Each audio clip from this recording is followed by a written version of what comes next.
মধ্যে রক্তক্ষরণ তো শুরু হয়েছে। এই রক্তক্ষরণের মধ্যে দিয়ে তৃণমূল দল আগামী দিনে এই পশ্চিমবঙ্গ থেকে উঠে যাবে। যদি তৃণমূল করে তো গ্রেপ্তার তো তৃণমূলই হবে। খুন করছে তৃণমূল, তার গ্রেপ্তার হচ্ছে তৃণমূল।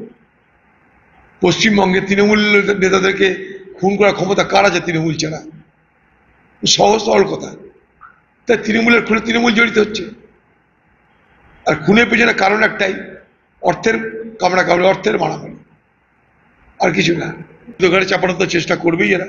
এটাই মমতা ব্যানার্জি এবং তার দলের তৃণমূল যে পার্টি, সেই পার্টির এটা হচ্ছে কৌশল। উদর পিণ্ডি বুধর ঘাড়ে চাপিয়ে দাও। সমস্যা মিটবে না বাংলায়, আন্দোলন হবে। এই আন্দোলনের মধ্যে দিয়ে যারা বঞ্চিত তারা তাদের কথা বলার চেষ্টা করছে। রাজ্য সরকার ভুকরে পড়ে না এই কারণেই যে রাজ্য মনে করে এইসব আন্দোলন তাদের ভোট ব্যাংকে কোনো ক্ষতি হবে না, তাই রাজ্য কিছু মনে করে না। একদিকে তারা দেউলিয়া, আরেকদিকে ভোট ব্যাংকের রাজনীতি, দুটো মিলিয়ে রাজ্য সরকারের অবস্থান।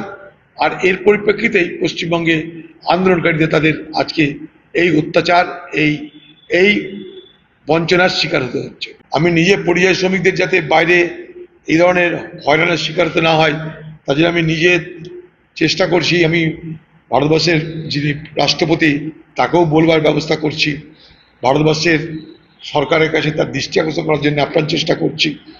ব্যাপার আছে যে পশ্চিমবঙ্গে যে রাজ্য সরকার, সেই রাজ্য সরকারকে আমি কোভিডের সময় বলেছিলাম যে পরিযায়ী শ্রমিকদের কথা মাথায় রেখে একটা আলাদা মন্ত্রক গঠন করা হোক। সেই মন্ত্রক আজ পর্যন্ত গঠন হয়নি, ফলে পরিযায়ী শ্রমিকদের দুরবস্থার শেষ নাই। রাজ্য যেখানে যেখানে পরিযায়ী শ্রমিক, সেখানে রাজ্য সরকারের পক্ষ থেকে মুখ্যমন্ত্রী নিজের সেই সমস্ত রাজ্যে গিয়ে সেখানকার মুখ্যমন্ত্রীর সঙ্গে ইমিডিয়েট আলোচনায় বসা দরকার। ইমিডিয়েট কোথায় কত পরিযায়ী শ্রমিক আছে সেই ঠিকানা পশ্চিমবঙ্গ সরকারের কাছে থাকা উচিত, তাদের পোর্টালে থাকা উচিত যে পশ্চিমবঙ্গের কত মানুষ কোথায় এইভাবে রুটি রোজগারের জন্য তারা সেখানটায় আছে। তার তালিকা যদি সরকারের কাছে না থাকে তাহলে এই সরকার পরিযায়ী শ্রমিকদের ব্যাপারে বিন্দু বিষয়কে চিন্তা করছে না বলে প্রমাণ হবে। আমরা পরিযায়ী শ্রমিকদের বিষয়টাকে নিয়ে খুব সিরিয়াসলি ভাবনা চিন্তা করছি এবং সেই সুবাদে আমরা এই জেলায় আমরা আন্দোলন করবার সিদ্ধান্ত নিয়েছি। সারা পশ্চিমবঙ্গের শিক্ষা ব্যবস্থায় যে ঘুম ধরেছে এগুলো তার প্রমাণ। আর একটা কথা আছে, যারা এই অন্যায়গুলো করছে তারা মনে করছে আমরা অন্যায় করলেও আমাদের কিছু হবে না। কালচার অফ ইম্পিউনিটি বাংলায় আজকে এটা প্রতিষ্ঠিত সত্য।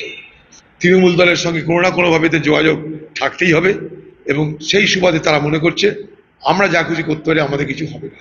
এই যে আমাদের কিছু হবে না, এই জায়গায় দাঁড়িয়ে এই বাংলায় নারী নির্যাতন আরো বেড়ে যাচ্ছে। সেখান থেকে তাদের নিজের দলের নেত্রীরাও রেহাই পাচ্ছে না।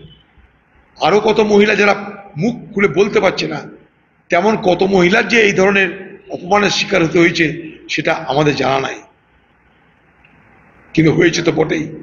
ভালো কথা, যেতেই পারে রাজ্য মহিলা কমিশন কি করবে? রাজ্য সরকার দাঁড়ালি করবে, যেটা হয়েছে সেটাকে ধামাচাপা দেওয়ার চেষ্টা করবে, আর কি।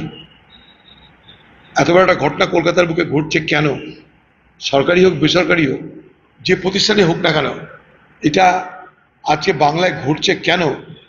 তার প্রতিরোধের তারকে সেটা যাতে না ঘটে তার জন্য কি ব্যবস্থা করা দরকার সেটা নিয়ে সরকার এবং যারা শিক্ষা প্রতিষ্ঠানের কর্তৃপক্ষ সকলের মধ্যে তো আলোচনার মধ্যে দিয়ে একটা দীর্ঘস্থায়ী পরিকল্পনা রচনা করা দরকার। সেখানে তো মাথা ব্যথা করছে না আজকে সরকার। মহিলা কমিশন পাঠিয়ে আমাদেরকে স্তব বাক্য দেওয়া হবে, বাংলা মানুষকে আরেকটা কুমিরের ছানা দেখিয়ে বলা হবে দেখো আমরা তৎপর হয়েছি। রাজ্যে মহিলা কমিশন আজ পর্যন্ত এতগুলো যে ঘটনা ঘটেছে কটা তদন্ত করেছে, আর তাদের তদন্তে কার কি সাজা হয়েছে বলুন।